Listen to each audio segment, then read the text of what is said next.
에코 델타시티 공사장이 최초 환경 영향평가와는 정반대로 일부 토양이 심각하게 오염됐다는 내용의 보도 어제 전해드렸습니다. 사업자인 한국수자원공사는 농경지 조사 결과 단 4곳만이 오염됐다고 주장하고 있는데요. 조사 자체가 부실했던 데다 공원이 들어설 땅까지 중금속과 기름에 오염된 걸로 확인됐습니다. 송광모 기자입니다. 부산 강서구에 25.5mm의 많은 비가 내렸던 지난 7일. 연료통 주변 토양은 검은 기름과 빗물이 뒤섞여 이미 새까맣게 변했습니다. 도랑 속, 파봤더니 기름 덩어리만 나옵니다. 도랑과 연결된 하천으로 가봤습니다. 물 위에 기름띠가 퍼져 있고 오염된 물은 인근 평강천과 낙동강으로 흘러듭니다. 검게 변해버린 하천 풀들은 기름 유출이 장기간 이뤄졌다는 걸 보여줍니다. 또 다른 농경지 역시 마찬가지.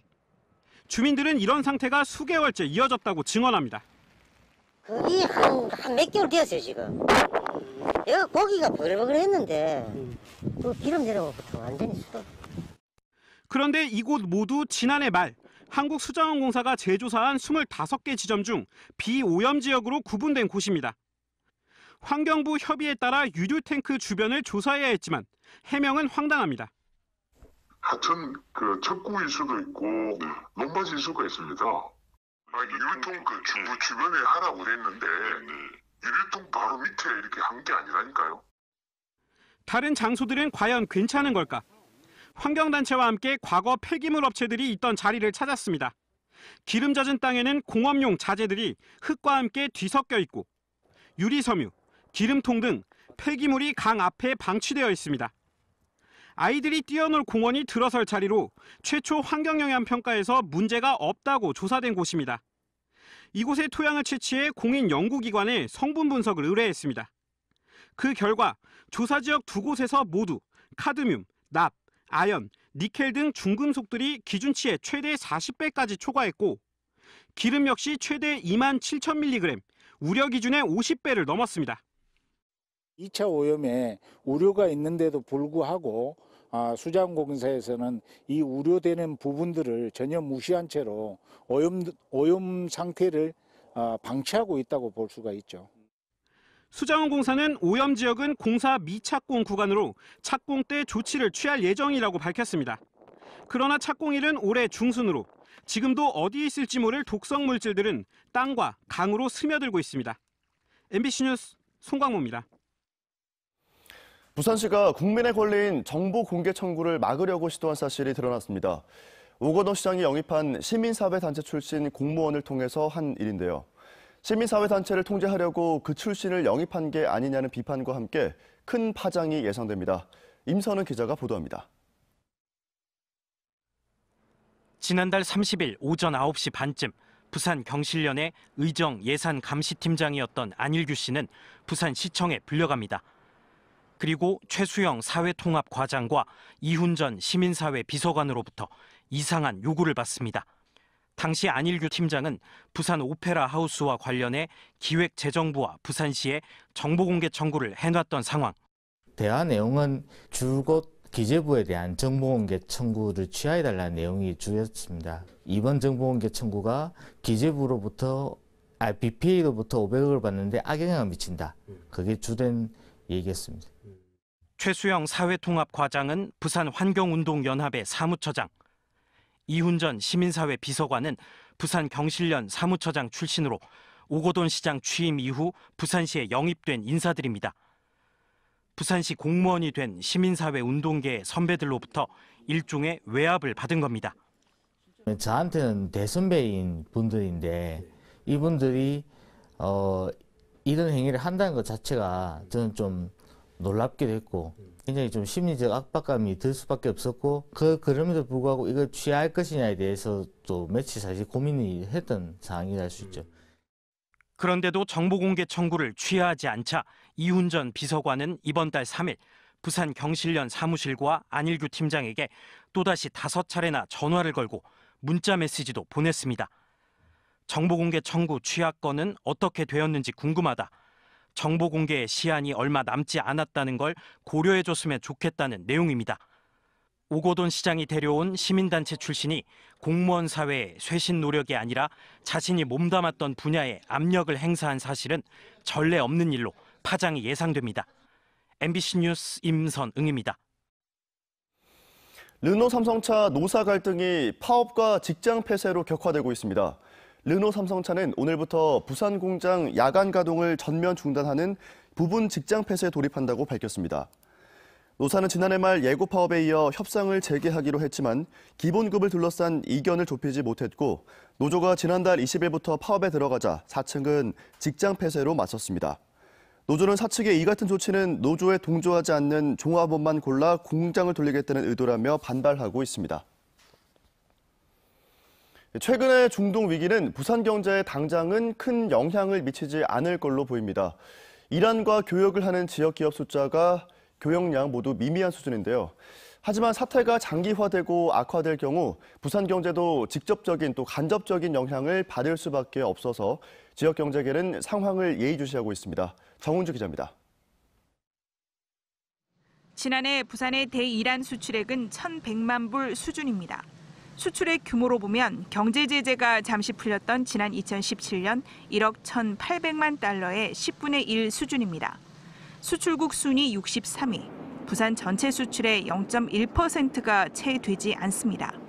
이란과 수출입 거래를 하는 부산 기업도 30여 곳에 불과해 최근 중동 위기가 부산 경제에 끼치는 영향은 당장은 미미할 걸로 예상됩니다.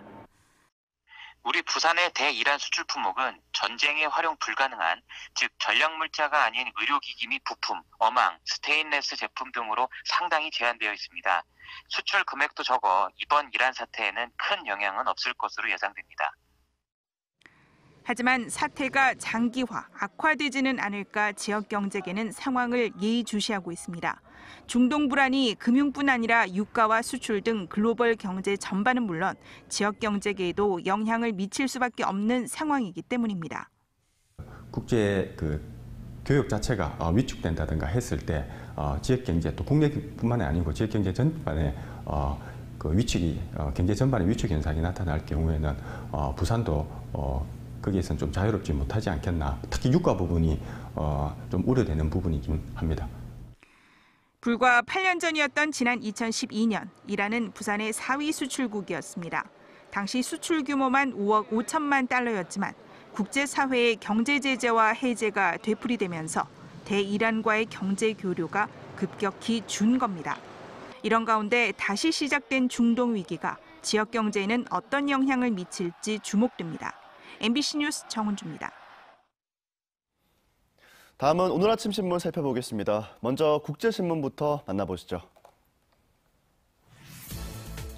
서부 상권의 인구, 교통 수요 증가에 맞춰서 부산시가 추진하고 있는 부산 하단 녹산 도시철도 건설 사업이 첫 삽을 뜨기도 전에 먹구름에 휩싸였다는 소식입니다. 예비 타당성 조사를 진행 중인 정부가 경제성이 부족하다는 결론을 내리고 부산시에 사업비 축소를 포함한 보완책 마련을 지시했다는데요. 해당 프로젝트가 대폭 축소되거나 궤도 수정이 현실화될 경우 부산의 신성장 동력인 서부산 개발에도 적지 않은 영향을 미칠 것으로 우려된다고 전했습니다. 다음 기사 만나보겠습니다. 부산 지역 환경단체들로 구성된 부산환경회의가 올해 10대 환경의제를 발표했다는 기사입니다. 10대 의제에는 미세먼지 없는 부산, 에너지 전환도시 부산, 부산 맑은 물 확보, 지속가능한 자원순환 사회, 낙동강 하구 난개발 중단 등이 포함됐습니다. 다음은 부산일보 살펴보겠습니다. 2022년 상반기 완료를 목표로 진행하고 있는 부산항 북항 재개발 1단계 사업의 마지막 퍼즐이 맞춰졌다는 소식입니다. 세계문화유산 등재 추진을 위해 보존하는 일부도와 함께 부산 본부세관도 존치하면서 세관 앞바다를 일부 매립해 충장로와 대청로를 잇는 연결도로와 해양문화지구를 건설하는 방안이 정부 고시로 최종 확정됐다는데요. 복합 도심지구 등 주거 공간이 감소하고 당초 취지인 시민 친화 친수 공간 조성 취지가 살아났다, 이렇게 분석하고 있습니다. 오늘 마지막 기사입니다. 사상구가 회색 도시라는 오명에서 벗어나서 녹색 도시로 변신한다는 기사입니다. 사상구는 녹지, 산림, 공원 조성 관련 주호 사업을 올해 안에 마무리할 예정이라는데요. 도심 속에 숲과 문화공원을 만들고 백양산 숲길 등을 조성해 삭막한 공업단지에서 자연 친화적인 도시로 조금씩 나아간다는 계획이라고 전했습니다. 지금까지 아침 신문 살펴봤습니다. 어제부터 다시 공기가 차가워졌죠. 여전히 예년 이맘때보다 온화하지만 오늘 아침 기온은 어제보다 낮습니다. 부산은 현재 1도를 보이고 있고요. 낮에는 기온이 빠르게 올라서 11도까지 오르겠습니다. 일교차가 10도 안팎으로 벌어지는 만큼 건강관리 잘하시기 바랍니다. 심한 추위가 없는 대신 주말에는 스모그가 또다시 유입될 걸로 보입니다. 내일은 제주를 제외한 전국의 미세먼지 농도가 나쁨 단계까지 짙어지겠습니다. 현재 전국이 맑습니다. 낮 동안에도 가끔 높은 구름만 지나겠고요. 부산은 오늘까지 대기질 보통 수준을 보이겠지만 중부와 일부 내륙을 중심으로는 미세먼지 농도가 높게 오르겠습니다. 이어서 자세한 지역별 기온 살펴보겠습니다. 오늘 아침은 어제보다 춥습니다. 기온이 영하권으로 떨어진 곳도 많은데요. 낮 기온은 어제보다 더 높아서 하루 안에도 기온 변화가 크겠습니다. 한낮 기온은 부산과 양산이 11도, 울산과 거제가 10도로 예상됩니다. 바다의 물결은 동해남부 먼바다에서 최고 3m까지 높게 일겠습니다. 동쪽 해안가에서는 너울성 파도가 넘나들겠고요. 남해안은 바닷물의 높이가 높겠습니다. 다음 주 초반에는 아침 기온이 영하로 떨어지겠고요. 화요일에는 비 소식이 있겠습니다. 날씨였습니다. 지난해 한의사 부부가 자폐 증세가 있는 아들을 필리핀에 버리고 연락을 끊은 사건 기억하십니까? 아동 유기와 방임 혐의로 재판에 넘겨진 부모에게 법원이 나란히 실형을 선고했습니다. 김윤아 기자의 보도입니다. 지난 2014년 한의사 47살 A씨는 자폐 증세가 있는 10살 아들을 필리핀의 선교사에게 데려갔습니다. 자신과 필리핀 여성 사이에 난 혼혈하고 먹고 살기가 힘들어 어쩔 수 없이 맡긴다며 양육비만 던지고 홀로 귀국했습니다. 이후 혹시라도 아이가 돌아올까 전화번호와 이메일 계정도 바꿨습니다.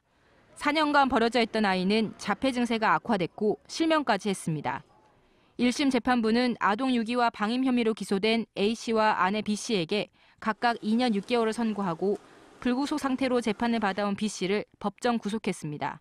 A씨 부부는 지난 2011년과 2012년 국내 어린이집과 사찰에 아이를 맞게 방치했고 네팔에선 유기하기도 했습니다. A씨는 양육비를 보내 의식주를 제공하게 했고 선교사 위탁일 뿐 유기가 아니라고 주장했지만 재판부는 아버지가 나를 또 숨길 거라며 아이가 가족과의 만남을 거부하고 있고 정서 발달 상태가 6세 수준에 그쳐 부모가 보호 의무를 다했다고 볼 수 없다고 밝혔습니다. 재판부는 또 피해 아동이 느꼈을 고립감과 버림받았다는 감정을 제대로 헤아지지 못한 것으로 보인다며 아내 B씨에게도 공동 육아 책임을 물어 실형을 선고했습니다. MBC 뉴스 김윤아입니다.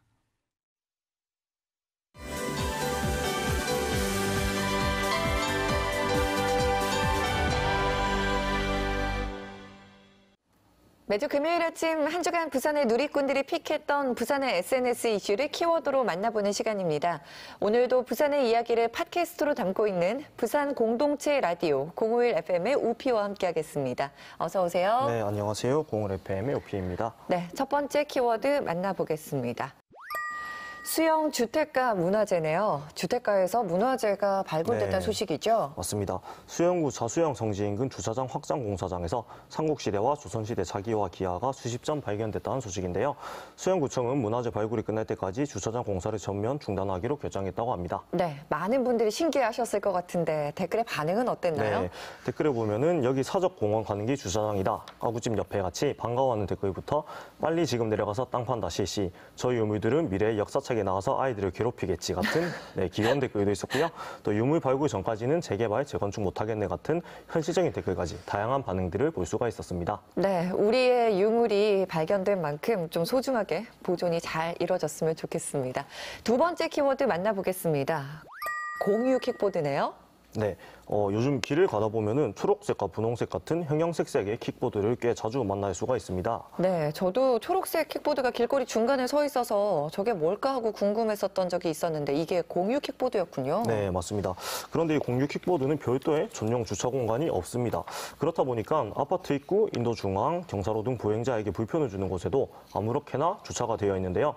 이것 때문에 많은 시민들이 불편을 겪고 있다고 합니다. 네, 문제가 적지 않은 것 같은데 댓글의 반응은 경우는 어땠나요? 네, 쭉 보면은 이거 공개하는 거였어요. 누가 봐도 누가 가지고 가다가 잊었던지 버린 것쯤으로 보이게 내버려둔 게 하나둘이 아니던데요.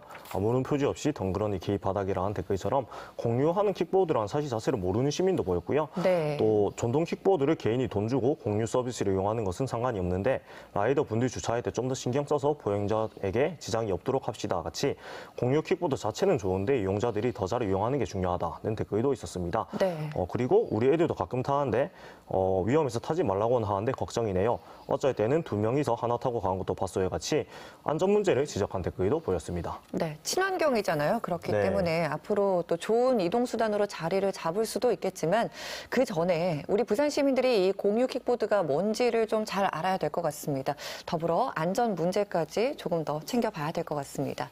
오늘의 마지막 키워드 만나보겠습니다. 오늘의 마지막 키워드 대형마트 테이프인데요. 새해가 이제 시작되면서 대형마트에서 포장용 테이프와 끈이 없어졌죠. 네, 맞습니다. 이게 환경보호를 위해 가지고 대형마트 자율포장대에서 종이 박스하고 같이 주던 테이프와 끈을 같이 없앴는데요. 네. 이 댓글을 보면은 아니 재활용을 위한 법이라며 종이 테이프 있잖아. 그거 쓰면은 전부 재활용 가능하잖아. 당장 종이 테이프 배치해라. 같이 종이 테이프를 같이 주면 되지 않느냐는 댓글도 있었고요.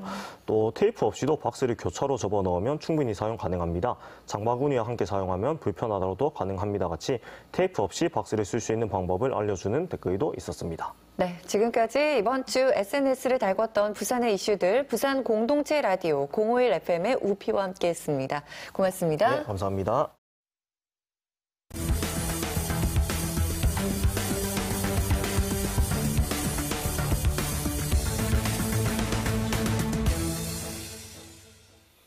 최근 태풍급 강풍이 부산에 불었던 당시 해운대 LCT 유리창이 깨지면서 일부 건물과 차량이 피해를 입은 사실이 뒤늦게 확인됐습니다.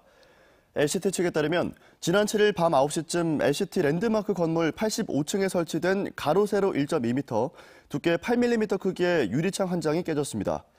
LCT뿐만 아니라 인근 일부 상가 건물 유리창도 강풍에 깨지면서 LCT 인근에 주차된 차량 2대가 긁혔고 300m가량 떨어진 한 오피스텔 창문 일부도 파손되는 등 피해가 발생했습니다.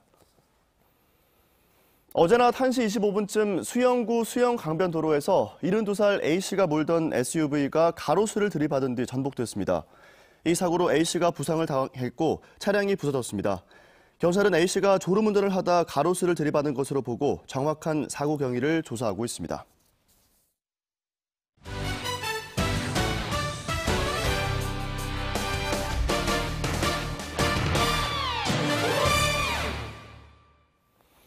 (4년) 만에 프로축구 1부 리그로 올라선 부산 아이파크가 전력 보강에 속도를 내고 있습니다. 부산은 최근 베테랑 수비수 김동우와 수비형 미드필더 김정현을 영입해 중원에서부터 일부 리그 팀들의 빠른 스피드와 강한 압박을 막아내겠다는 전략을 세우고 있습니다. 수비와 미드필드를 강화한 데 이어서 브라질 출신 196cm의 장신 공격수 구스타보 빈치싱코를 영입한 부산은 큰 키를 바탕으로 플레이 등 공격진의 다양성을 확보했습니다.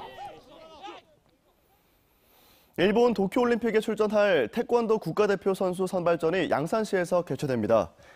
양산시는 오늘 16일부터 19일까지 양산체육관에서 630여 명의 선수가 참가한 가운데 태권도 겨루기와 품새 부문 국가대표 선발전을 진행한다고 밝혔습니다. 전국대회인 양산시 유소년 축구 페스티벌도 오는 13일부터 22일까지 양산에서 열립니다. 부산 지역 중소기업을 지원하는 스마트 제조 혁신센터가 어제 동주대학교 자동차 기계관에서 문을 열었습니다. 사업비 85억 원이 투입된 혁신센터는 중소기업의 스마트 공장 구축에 필요한 시험 장비를 지원하는데 현재 기계와 조선기자재, 자동차 등 부산의 주력 산업을 위한 3개 장비가 도입됐고 올해 안에 5개 종류로 확대할 예정입니다. 혁신센터는 앞으로 인력 양성과 기술 개발 등 중소기업의 제조 혁신을 지원하는 컨트롤 타워 역할을 하게 됩니다. 부산, 울산, 경남 장장사들의 시가총액이 3조 7,555억 원 감소한 것으로 나타났습니다. 한국거래소에 따르면 신규 장장사를 제외한 지난해 부울경 장장사들의 시가총액은 49조 7,640억 원으로 전년도와 비교해 3조 7천여억 원, 7.02% 준 것으로 집계됐습니다. 유가증권 시장에서는 한진중공업과 STX중공업 등 조선과 자동차 업체의 부진이 두드러졌고 코스닥 시장에서는 신라진 등 바이오와 선박 자동차 업종의 시가총액 감소가 두드러졌습니다.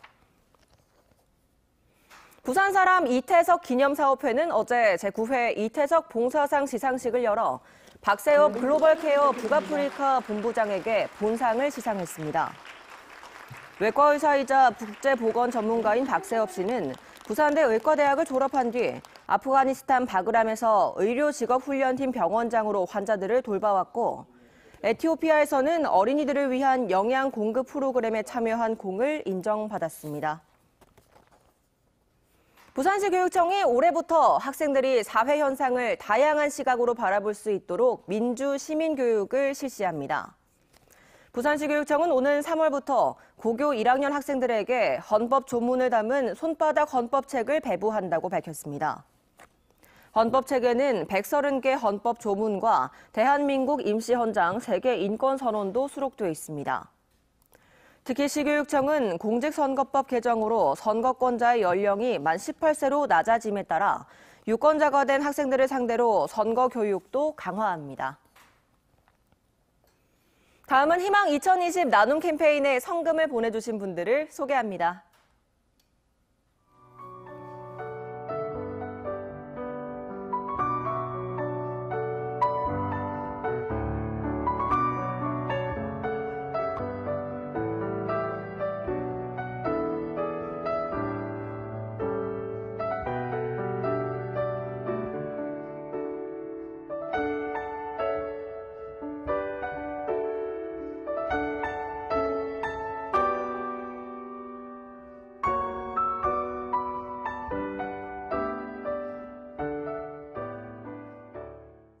어제부터 다시 공기가 차가워졌죠. 여전히 예년 이맘때보다 온화하지만 오늘 아침은 어제보다 기온이 낮습니다. 부산은 현재 1도를 보이고 있고요. 낮에는 11도까지 기온이 빠르게 올라서 일교차가 10도 안팎으로 크게 벌어지겠습니다.